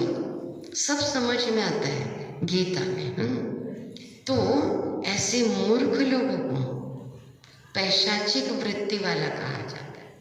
कोई है शमशान घाट में, अब है उनकी भी रिद्धि सिद्धि है, लेकिन आज के लिए तंत्र मंत्र जंत्र, भूत पूजा, प्रेत पूजा, काला जादू क्या क्या चल रहा है, लोग आके बताते रहते हैं। दूसरों को कष्ट देने वाली पूजा कि उसके साथ गलत हो जाए, ये ठीक बात नहीं है। इसलिए कहा अपनी पॉजिटिविटी बना के रखें, सकारात्मक ऊर्जा को बना के रखें। रोज ध्यान कीजिए, उस परम शक्ति परमात्मा को याद कीजिए, रोज पॉजिटिव थॉट सुनिए। रोज है यहाँ। मैंने अपना जीवन ऐसी समर्पित नहीं किया है। 45 साल से मैं शिव बाबा के द्वारा दिए गए ज्ञान को, मुरली को सुन रही हूँ, जिससे अगर मेरे से भी कुछ गलती हो जाए ना तो मैं उसको ठीक कर सकूँ। वो परम शक्ति का दिव्य ज्ञान जिसे मुरली कहते हैं, उसको रोज सुनना बहुत जरूरी है, तभी लाइफ में चेंज आता है। इसको ही गीता कहा गया। तो ऐसे मूर्ख लोग जो तंत्र मंत्र भूत पूजा फिर वश में करते हैं, आप लोग को ज़्यादा पता होगा कि वो भूत को वश में कर लिया, फिर उससे कार्य करा रहे हैं, बांध लेते हैं, है ना। और उनको कई तो अच्छा कार्य करते हैं और कई जो है फिर दूसरों को कष्ट देते हैं, तो उनको पैशाचिक वृत्ति वाला कहा जाता। और एक बात बता देती हूँ कि जीते जी ही किसी को तकलीफ मत दीजिए ना। फिर शरीर छोड़ने के बाद है ना, उनकी सब अच्छाइयाँ याद आती हैं, कमियाँ डिलीट हो जाती हैं, फिर हमें अच्छा नहीं लगता। हमें लगता है उस आत्मा के साथ मैंने ना अच्छा बर्ताव नहीं किया। जीवित रहते ही उनको अच्छा खिला दीजिए, मरने के बाद पूरे गांव के गांव को इकट्ठा करते हैं।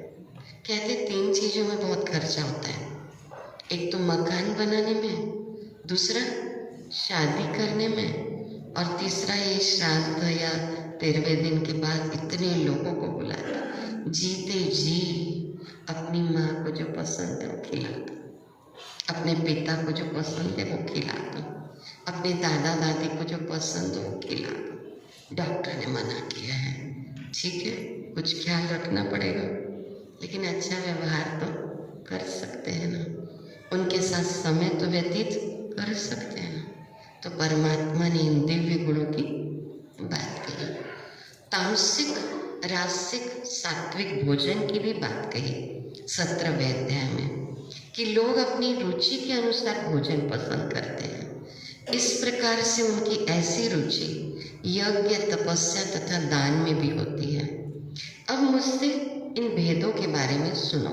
भगवान ने कहा, जो पके हुए बहुत बासी सड़े हुए इसमें 17वें अध्याय में ये भी बता दिया कि कौन सा भोजन ग्रहण करना चाहिए।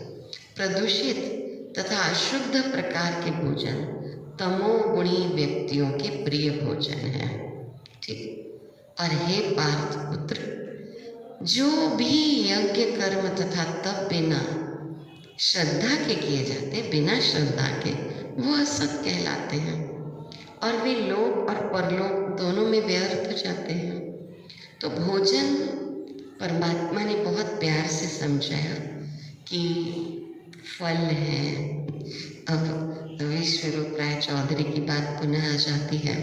वो कहते हैं 12 बजे तक फल खाओ, फिर आप सलाद खाओ, फिर आप भोजन करो, फिर रात को भी उन्होंने कह दिया पहले सलाद खा लो फिर भोजन कर लो। या कई लोग कहते एक बार भोजन करो, रात को नींद नहीं आती तो सुबह आप फल खाओ, फिर दोपहर को आप सलाद खाओ, पेट भर के खाओ। और श्रीमद् भगवद गीता के 17वें अध्याय में ये बात आ जाती है। रस वाले फल, कई लोग कहते हैं दीदी फल महंगे आते हैं, ऐसा नहीं एक अमरूद ही आप ले लो, केला ही ले लो, है ना। कहते शुगर प्रॉब्लम भी ठीक होती है, लेकिन हम लोग को क्या चाहिए, बचपन से क्या खाया, चावल, पराठा, आलू का पराठा, कचौरी, समोसा। तो ये तले हुए जो पदार्थ हैं, भगवान ने गीता में बताया ये तामसिक प्रवृत्ति वाले स्वीकार करते हैं। बहुत अच्छे से बताया है श्रीमद् भगवद गीता में। और आप जब मुरली सुनेंगे ना तो आपको गहराई समझ में आ जाएगी। तो 17वें अध्याय की गहराई कि उन लोगों को गलत मत समझना जो इस प्रकार की प्रवृत्ति में रहते हैं। देखिए, रेत में गिरी हुई शक्कर चींटी उठा सकती है मगर हाथी नहीं। इसलिए छोटे आदमी को छोटा ना समझें। कभी कभी छोटा आदमी भी बड़ा काम कर जाता है। पैसा सिर्फ लाइफ स्टाइल बदल सकता है, दिमाग, नियत और किस्मत नहीं। हम लास्ट समापन पर आ रहे हैं कि अब अर्जुन पक गया है। 17वें अध्याय को सुनते सुनते तो पके हुए फल की 3 पहचान होती है।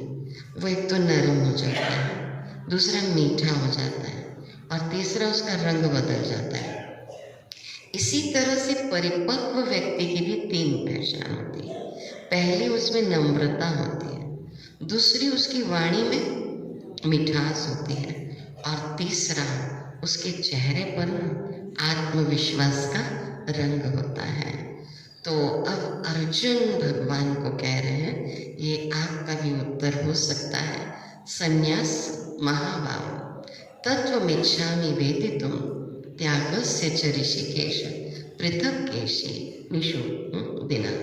अर्थात कहा है महाबाहु निषूदन कह रहे हैं कि मैं संन्यास और त्याग की प्रवृत्ति के बारे में थोड़ा सा और जानना चाहता हूँ। सब प्रश्न खत्म होते जा रहे हैं। तो हे ऋषिकेश, मैं दोनों के बीच का भेद जानना चाहता हूँ। संन्यास क्या है, त्याग क्या है? तो भगवान ने कहा कि कामना से मुक्त हो जाओ, कामना से भी मुक्त इसको संन्यास, और सभी कर्मों के फलों का त्याग इसको बुद्धिमान लोग त्याग समझते हैं। ठीक है, कामना से मुक्त ये संन्यास और त्याग का भी त्याग, इसको त्याग कहा गया। त्याग का भी त्याग कर दो कि मैंने ये छोड़ा, मैंने ये छोड़ा, इसका भी अभिमान न रहे। तो भगवान ने कहा ईश्वरः सर्वभूतानां हृदयेऽर्जुन तिष्ठति ब्राह्मस्य सर्वभूतानि यंत्रारूढ़ानि मायया। अर्थात ईश्वर सभी प्राणियों के, मतलब प्रेम जो है वो सबसे उच्च शक्ति है, ये परमात्मा ने बता दिया। और मैं प्रेम के पीछे भागा चला आता हूँ। एक बार मैं थोड़ा सा आज 5-10 मिनट ले लेती हूँ, क्योंकि 18 अध्याय समापन की ओर आ रहा है। एक बार ईश्वर ने मीटिंग बुलाई, उसमें सब पशु पक्षियों को बुलाया, ऐसा दृष्टांत आता, लेकिन मनुष्य को नहीं बुलाया। और जब मीटिंग शुरू हुई तो भगवान ने कहा कि मैं उस सर्वोच्च शक्ति को कहाँ छिपा कर रखूं जो मनुष्य के पहुंच से दूर हो। तो मछली आई, मछली ने कहा कि भगवान उस परम सत्य को आप मुझे दे दीजिए, मैं सागर की गहराई में छिपाकर आ जाती हूँ। तो भगवान ने कहा नहीं नहीं, मनुष्य तो सागर की गहराई में भी पहुँच चुका है, वो परम सत्य में तुम्हें नहीं दे सकता। फिर गिद्ध आया, गिद्ध ने कहा हे भगवान, आप उस परम सत्य को मुझे दे दीजिए, मैं आकाश की ऊंचाई में छिपाकर आ जाता हूँ। तो भगवान ने कहा नहीं, मनुष्य तो चांद तक भी पहुँच चुका है, वो परम सत्य में तुम्हें नहीं दे सकता। फिर चुचुंदर आता है, वो कहता है वो परम सत्य मुझे दे दीजिए, मैं पृथ्वी की गहराई में छिपा कर आ जाता हूँ। भगवान ने कहा नहीं, मनुष्य तो धरती को भी खोद रहा है, वो परम सत्य में तुम्हें नहीं दे सकता। उसी समय एक बुजुर्ग कछुआ आता है और वो कछुआ कहता है कि भगवान आप बुरा मत मानिए, तो मैं एक बात कहना चाहता हूँ। कहा हाँ कहो। तो कहा ऐसा कीजिए कि उस परम सत्य को मनुष्य के हृदय में छिपा कर रख दीजिए। मनुष्य कभी हृदय में झांक कर देखने वाला नहीं है। तो कहते भगवान ने ऐसा ही किया और उस परम ज्ञान को, परम सत्य को मनुष्य के हृदय में छिपा कर रखते हैं। जैसे आप प्रेम की अनुभूति में जाते हैं, इसलिए तो कहा ना, पोथी पढ़ जगमुआ पंडित बयान हुए, ढाई आखर प्रेम का पढ़े सो पंडित हुए। कबीरा अगर प्रेम का खाना का घर नहीं, शीश उतारे भोई घरे तब बैठे घर में। यानी अहंकार के सर को उतार करके रखना पड़ेगा, तब हम परमात्मा के द्वार तक पहुंच सकते हैं। तो भगवान ने कह दिया 18वें अध्याय में, मैं प्रेम की शक्ति के कारण हृदय में निवास करता हूँ।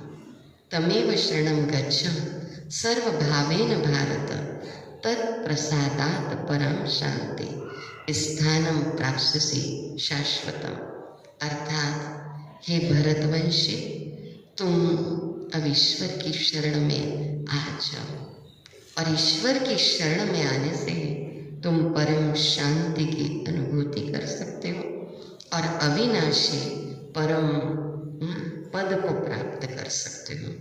अर्थात परमात्मा नई दुनिया की स्थापना कर रहे हैं, तो इसमें गलत संस्कारों को, यानी रावण के संस्कारों को छोड़ना पड़ेगा और निराकार राम परमात्मा शिव जिन दिव्य संस्कारों को हमारे अंदर भर रहे हैं, उन संस्कारों को धारण करना होगा। मन मना भव मत भक्तों मध्याजी माम नमस्कुरु मामे वैश्यसि सत्यम ते प्रति जाने प्रियो से मैं।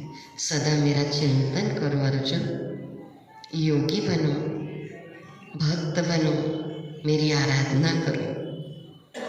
अब मुझे याद करो तो तुम निश्चित रूप से मेरे पास आओगे, परम धाम में, मुक्ति में और जीवन मुक्ति में, यानी सतयुग त्रेता में। मैं तुम्हें वचन देता हूँ। कौन दे रहा है वचन? परमात्मा। मैं तुम्हें वचन देता हूँ क्योंकि तुम मेरे मित्र हो। सर्वधर्मान परित्यज्य मामेकं शरणं व्रज, अहं त्वा सर्व पापेभ्यो मोक्षयिष्यामि मा शुचः।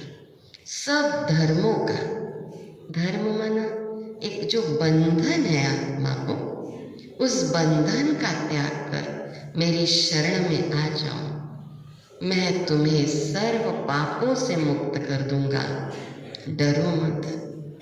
लेकिन भगवान ने कह दिया कि ये उपदेश, ये मेरा दिव्य ज्ञान उन्हें कभी मत सुनाना जो सुनना नहीं चाहते, उनके पीछे मत पड़ो। ये भी कह दिया आप आए हैं, आपके अंदर एक जिज्ञासा है, आप अपने लिए ताली बजा लो।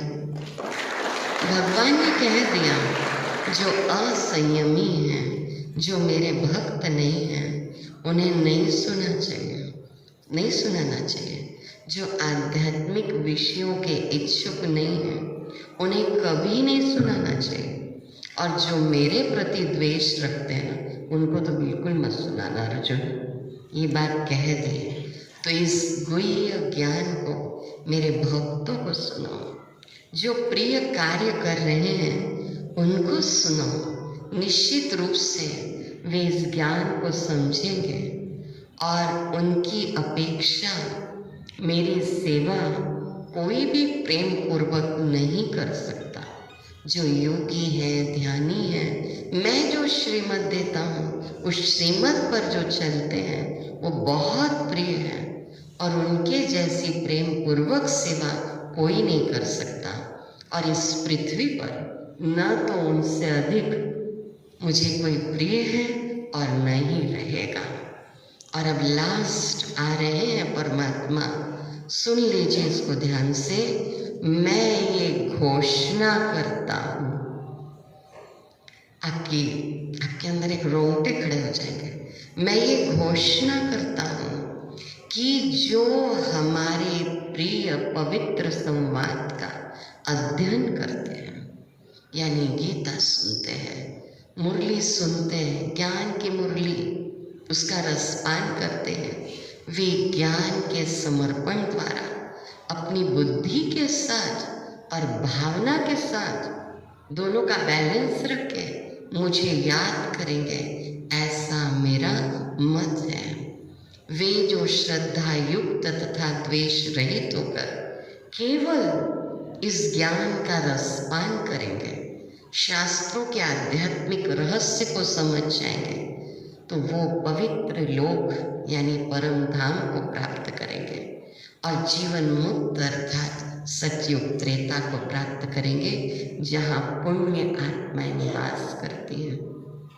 फिर भगवान ने 72वें श्लोक में पूछा, हे पार्थ, क्या तुमने एकाग्र चित्त होकर इस ज्ञान को सुना? किसने किसने 7 दिन सुना? इस पवित्र ज्ञान को सुना? चलो 1-2 दिन भी सुना तो भी हम पूरा सार आपके आगे लेके आ गए। तो भगवान ने कहा, इस पवित्र ज्ञान को सुना पार्थ? हे धनंजय, क्या तुम्हारा ज्ञान और मोह नष्ट हो गया? फिर अर्जुन ने कहा, नष्ट मोहा स्मृति लब्धा त्वत्प्रसादात् मया चितः स्थितोस्मि गतः संदेह करिष्ये वचनम तव। हे भगवान, आपकी कृपा से अब मेरा मोह नष्ट हो गया, मैं ज्ञान में स्थित हूँ, मैं संशय से मुक्त हूँ और मैं आपकी आज्ञा अनुसार ही कर्म करूँगा। ये ज्ञान संजय धृतराष्ट्र को लाइव दे रहे थे। तो मैंने भी पूरे 18 अध्याय कुछ शॉर्ट में, दूसरा अध्याय तो पूरा डिटेल में लिया, लेकिन कुछ शॉर्ट में लिए। तो संजय ने कहा, इस प्रकार मैंने उस परम ज्ञान को सुना, परम शक्ति और अर्जुन के बीच के संवाद को सुना, और ये इतना रोमांचकारी संदेश है और इससे मेरे शरीर में रोंगटे खड़े हो गए हैं। और वेद व्यास ने कहते हैं कि दिव्य दृष्टि का वरदान संजय को दिया था। तो ऐसा मुझे भी अनुभव होता है। आप इसको गलत रूप में नहीं लीजिएगा, मैं इसको कोई अहंकार से नहीं कह रही हूँ। मुझे भी ऐसे अनुभव हुआ, जैसे एक आवाज़ सुनाई देती थी कि गीता ज्ञान को सबके आगे रखो। तो जैसे एक दिव्य दृष्टि ज्ञान की पराकाष्ठा प्राप्त हो रही थी, और मैंने बता दिया 45 वर्ष से इस दिव्य ज्ञान को मैं सुन रही हूँ। तो संजय ने कहा, जब मैं परमात्मा और अर्जुन के बीच के संवाद को सुनता हूँ तो मैं चकित हो जाता हूँ, मैं हर्षित होता हूँ, बार बार स्मरण करता हूँ, और मैं परमात्मा के दिव्य रूप का जब अनुभव करता हूँ तो मैं रोमांचित हो जाता हूँ। तो लास्ट है ना अनुभव कृष्ण का कह लो, अर्जुन का कह लो, संजय का कह लो, कि जब वो ज्योति का अनुभव हो जाता है तो जहाँ योग के स्वामी परमात्मा हैं और जहाँ ज्ञान के तीर चलाने वाले अर्जुन हैं, वहाँ विजय निश्चित है। वहाँ समृद्धि है, नीति है, आध्यात्म है, नैतिकता है। ये भगवान ने कह दिया। तो ये ज्ञान के बाण की बात आ गई। 7 दिन में तो वैसे मोह नष्ट नहीं होता है, लेकिन जब नियमित रूप से ये 18 अध्याय 7 दिन में कैसे समाप्त हो सकते हैं, या ये 18 अध्याय 18 दिन में कैसे समाप्त हो सकते हैं? ये तो एक सतत चलने वाली प्रक्रिया है। तो कल से आपका बेसिक कोर्स शुरू हो जाएगा। और मेरा दृढ़ विश्वास है कि सारंगढ़ में अगर 1% वर्ग भी इस ज्ञान की गहराई में जाएगा तो उसे अनुभव होगा कि पाना था सो पा लिया, पाना कुछ भी बाकी नहीं रहेगा। जब आपके अंतर मन से आवाज निकले, जैसे मेरी आवाज निकल रही है, तो केवल प्राण निकलने से ही मृत्यु नहीं होती है। मरा हुआ तो वो भी है जो अपने देश, धर्म और संस्कृति पर आघात होते हुए देखकर भी मौन है। अब लोग ये समझ रहे हैं कि ब्रह्मा कुमारियाँ आदि सनातन देवी देवता धर्म की बात कहती हैं, गीता की बात कहती है, नैतिकता की बात कहती है, आध्यात्म की बात कहती है।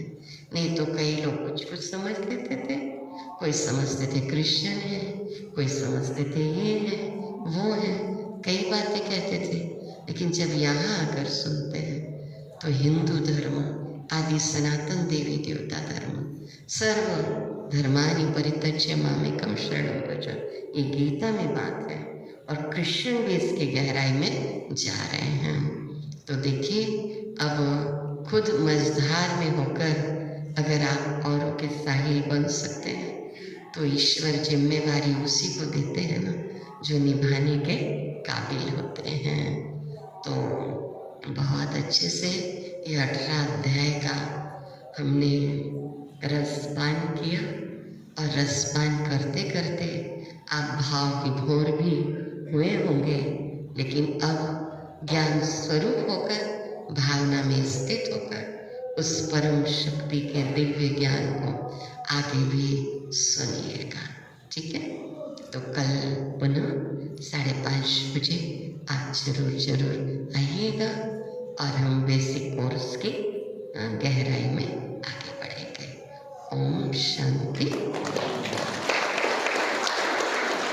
Last 2 minute meditation. मुझे अनुभव हो रहा है आज कि मैं ही वो अर्जुन हूँ और परमात्मा ने मुझे किसी को निमित्त बनाकर ये दिव्य ज्ञान को समझाया है।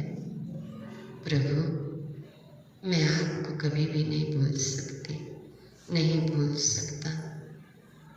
आप ही वो ईश्वर हैं जो अजन्मे है, अभोक्ता है, परम धाम के निवासी है।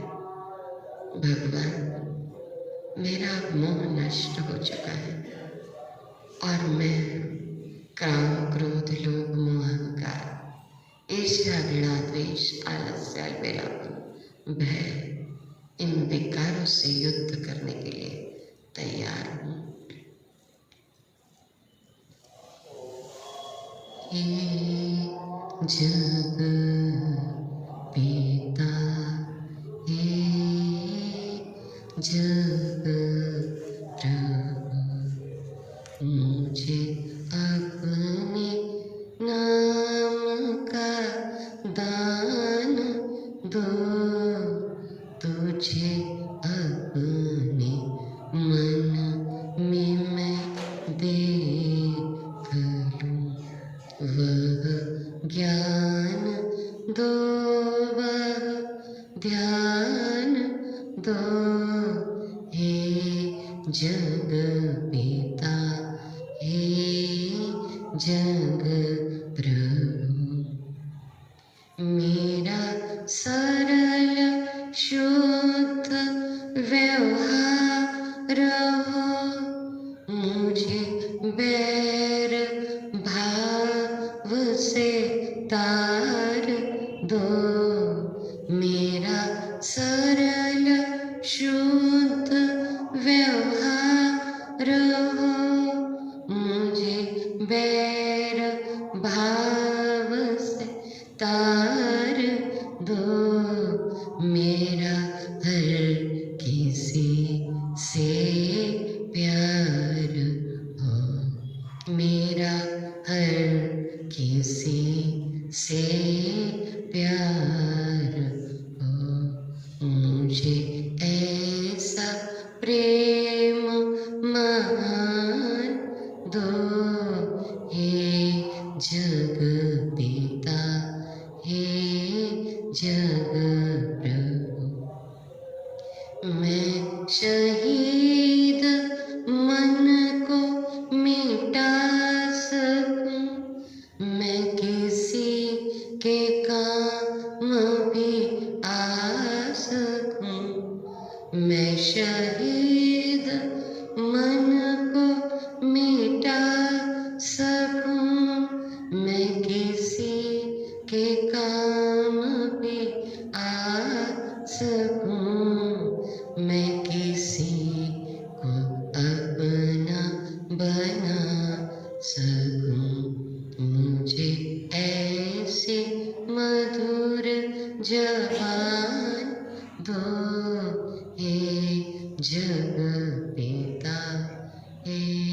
जग प्रभु। हम संकल्प लेते हैं कि इस परमात्मा ज्ञान को सुनने के लिए हम कल पुनः 5:30 बजे उपस्थित होंगे। ये आपके लिए है, मेरे लिए नहीं। शांति शांति शांति। ओम शांति।